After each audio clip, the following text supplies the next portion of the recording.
Hey guys, it's Angel here, and today I'm going to be doing a kind of like reaction video. I'm gonna be watching To This Day by Shane Koyczan. I think that's how you say it. I don't know. I'm sorry if I butchered your name, dude. I don't know. Will this be good? Can I turn it like that and have you guys be happy or no?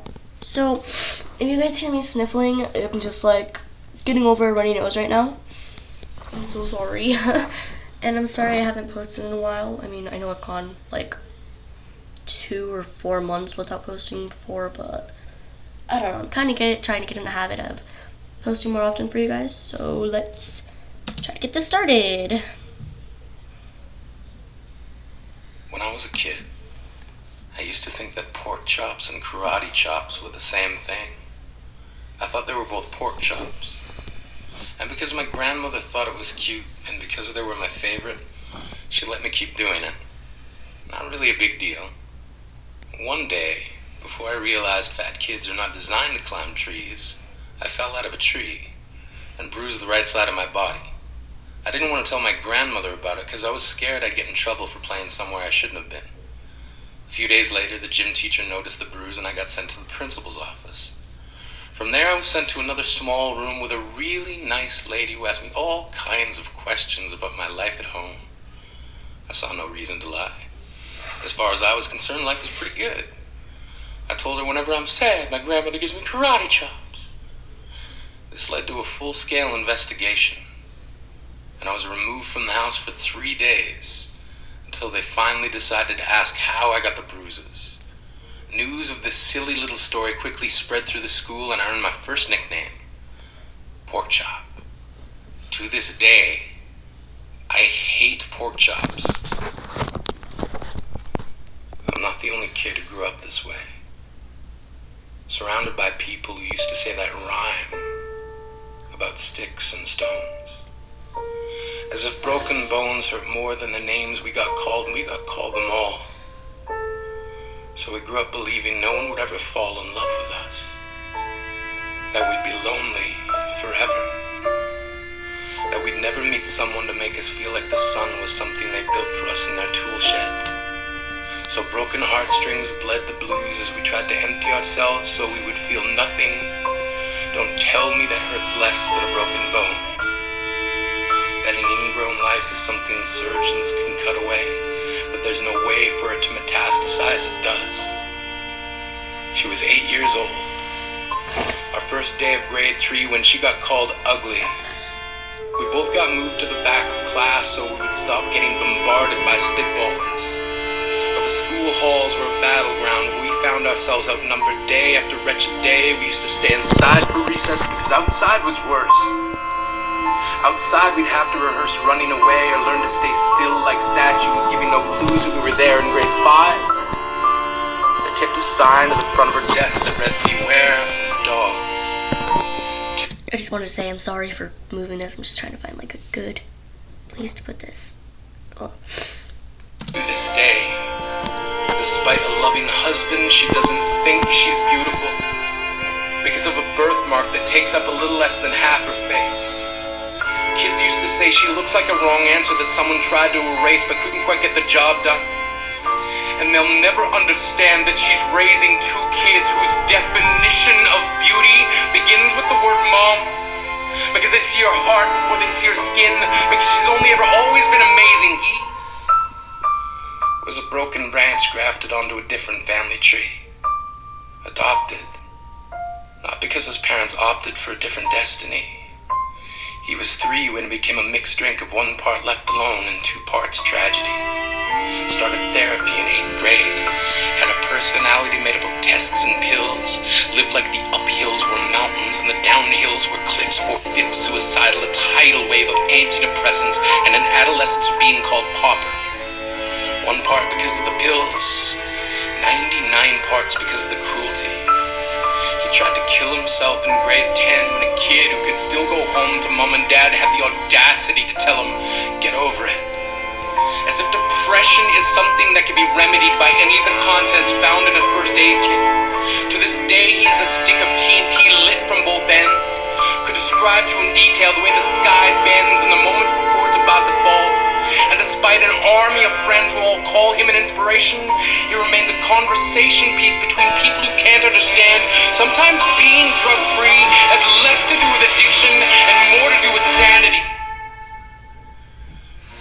We weren't the only kids who grew up this way. To this day, kids are still being called names. The classics were, "Hey stupid," "Hey spaz." Seems like every school has an arsenal of names getting updated every year. And if a kid breaks in a school and no one around chooses to hear, do they make a sound? Or they're just background noise from a soundtrack stuck on repeat when people say things like kids can be cruel? Every school was a big top circus tent, and the pecking order went from acrobats to lion tamers, from clowns to carnies. All of these miles ahead of who we were freaks. Lobster claw boys and bearded ladies. Oddities juggling depression and loneliness, playing solitaire, spinning the bottle, trying to kiss the wounded parts of ourselves and heal. But at night, while the others slept, we kept walking the tightrope. It was practice, and yes, some of us fell. But I want to tell them that all of this is just debris left over when we finally decide to smash all the things we thought we used to be. And if you can't see anything beautiful about yourself, get a better mirror. Look a little closer. Stare a little longer. Because there's something inside you that made you keep trying despite everyone who told you to quit. You built a cast around your broken heart inside of yourself. You decided they were raw. Because maybe you didn't belong to a group or a clique. Maybe they decided to pick you last for basketball or everything. Maybe you used to bring bruises and broken teeth to show and tell but never told. Because how can you hold your ground if everyone around you wants to bury you beneath it? You have to believe that they were raw. They have to be wrong. Why else would we still be here? We grew up learning to cheer on the underdog because we see ourselves in them. We stem from a root planted in the belief that we are not what we were called. We are not abandoned cars stalled out and sitting empty on some highway. And if in some way we are, don't worry. We only got out to walk and get gas. We are graduating members from the class of We Made It. Not the faded echoes of voices crying out names will never hurt me.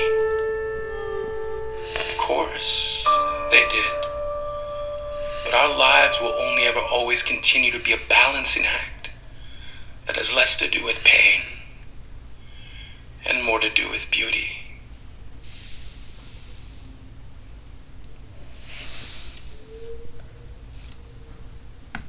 Wow, that was really emotional. I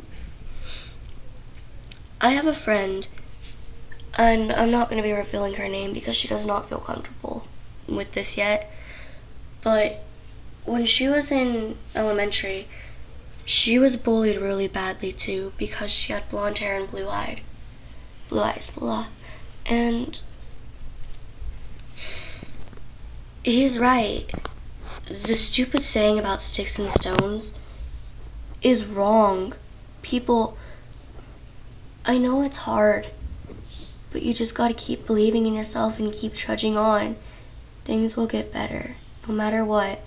And I know this is weird coming from someone who's gone through their life without anything happening, but just know that people are there for you, and it will get better. I get that it's hard, and I get that people are cruel, they really are, but you just gotta, how should I say this? You gotta tune them out, because the people who really matter don't care about their flaws, they love you for you. I'll be back to react to another one of Shane's videos. These things, I heard they're really good. I mean, I liked this one. I mean, I don't like it, but I think it sends out a good message that you just gotta keep trudging on. I love you guys. See you guys next time. Bye.